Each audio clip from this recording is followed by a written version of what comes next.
Áudio 9 do livro Autobiografia de Madame Guyon. Capítulo 6. O casamento, uma casa de luto. Eu tinha pouco mais de 15 anos. Mais tarde fomos para Paris, onde minha vaidade aumentou. Nenhuma ocasião foi poupada para fazer-me parecer privilegiada.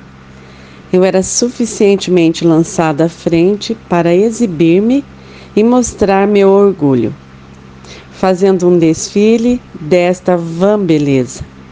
Queria ser amada por todos e não amar a ninguém.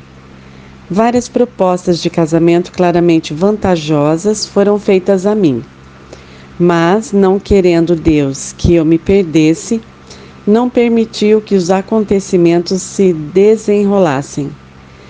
Meu pai ainda encontrava dificuldades que meu extremamente sábio Criador levantou para minha salvação.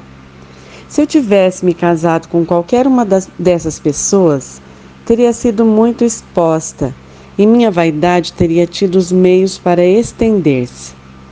Havia uma pessoa que vinha me pedindo em casamento havia vários anos. Meu pai, por razões familiares, sempre a rejeitara. Seus modos opunham-se à minha vaidade. O medo de que eu deixasse meu país junto à abastada situação deste cavalheiro induziu meu pai, apesar de sua própria relutância e a de minha mãe, a prometer-me a ele. Isso foi acordado sem que eu fosse consultada. Fizeram-me assinar o contrato de casamento sem permitir-me saber do que se tratava. Muito me agradava a ideia de casamento, iludindo-me com a esperança de conseguir assim uma completa liberdade e livrar-me dos maus tratos que recebia de minha mãe. Deus preparou as coisas de um modo muito diferente. A condição em que me encontrei mais tarde frustrou minhas esperanças. Como em meus pensamentos o casamento era algo agradável, depois de estar prometida e mesmo muito tempo depois de meu casamento, fiquei o tempo todo extremamente confusa, em virtude de duas causas. A primeira, meu pudor natural, que não perdi. Eu era muito reservada para com os homens. A outra, minha vaidade. Embora o marido que me foi dado fosse um companheiro muito além daquilo que eu merecia, eu não o considerava assim. Era muito mais encantadora a aparência que os outros lhe davam e que me ofereceram antes do casamento. Sua alta posição colocava-me em evidência. Tudo o que não satisfazia minha vaidade era insuportável para mim. Não obstante, esta mesma vaidade era, creio eu, de certo proveito. Impediu-me de cair em coisas que são a ruína de muitas famílias. Nada havia feito que, aos olhos do mundo, pudesse fazer-me culpada. Como era recatada na igreja e não tinha o costume de ir para o estrangeiro sem minha mãe, e a reputação de nossa casa era grande, eu passava por uma pessoa virtuosa. Fui ver meu escolhido esposo, em Paris, a 2 ou 3 dias de nosso casamento. Após a assinatura de meu contrato matrimonial, as missas declaravam que meu casamento estava na vontade de Deus. Eu desejava ao menos que fosse desta forma. Ó meu Deus, quão grande foi tua bondade ao ser paciente comigo naquela hora e permitir-me orar com tanta ousadia, como se eu fosse uma de tuas amigas. Eu que havia me rebelado contra ti como tua maior inimiga.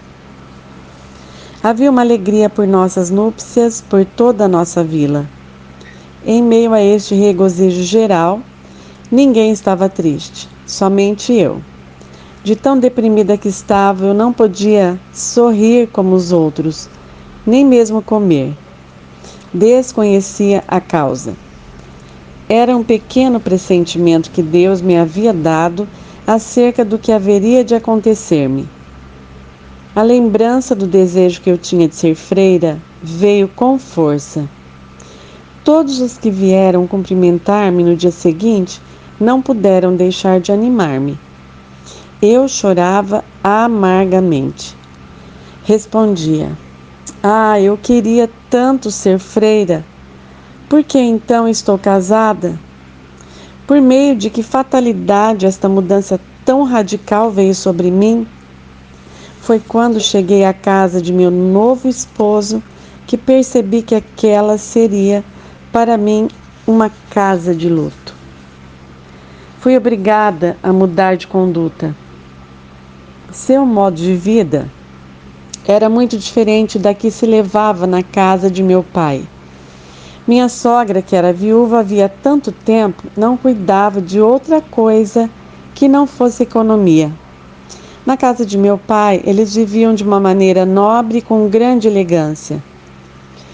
O que meu marido e minha sogra chamavam de orgulho e que eu chamava de cortesia era observado ali.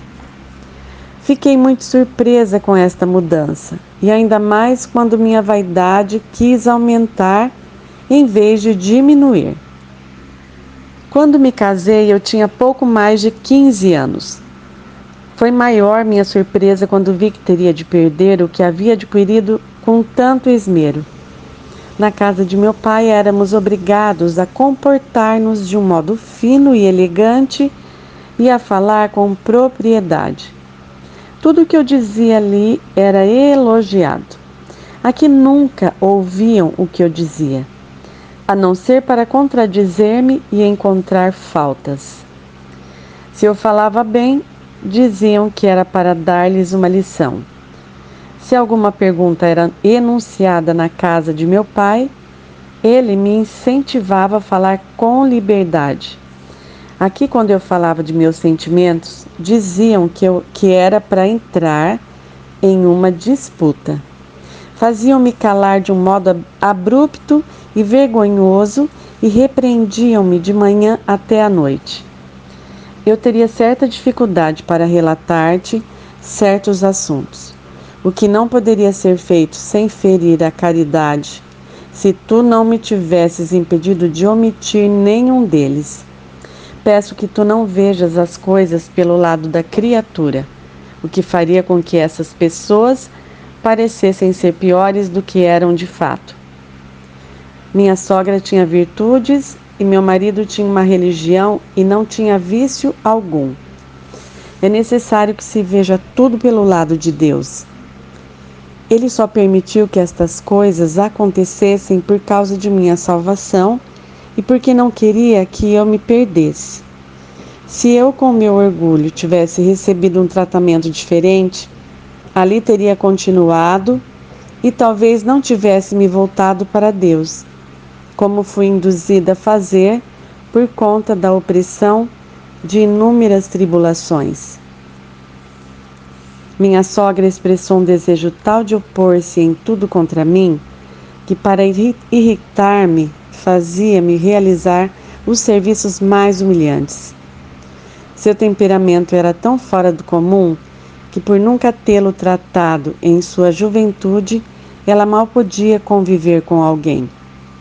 Sem dizer nada além de orações vocais, ela não via este defeito.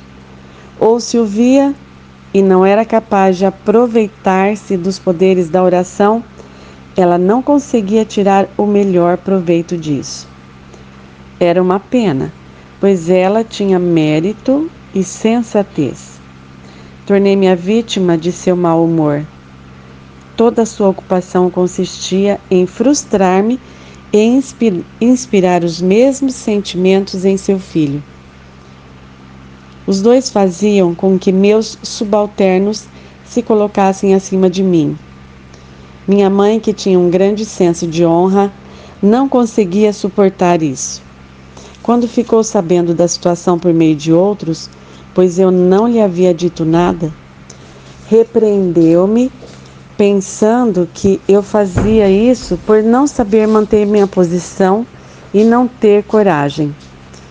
Eu não tinha coragem de contar para ela como eram as coisas, mas quase estava disposta a morrer com as agonias do sofrimento e da constante tribulação.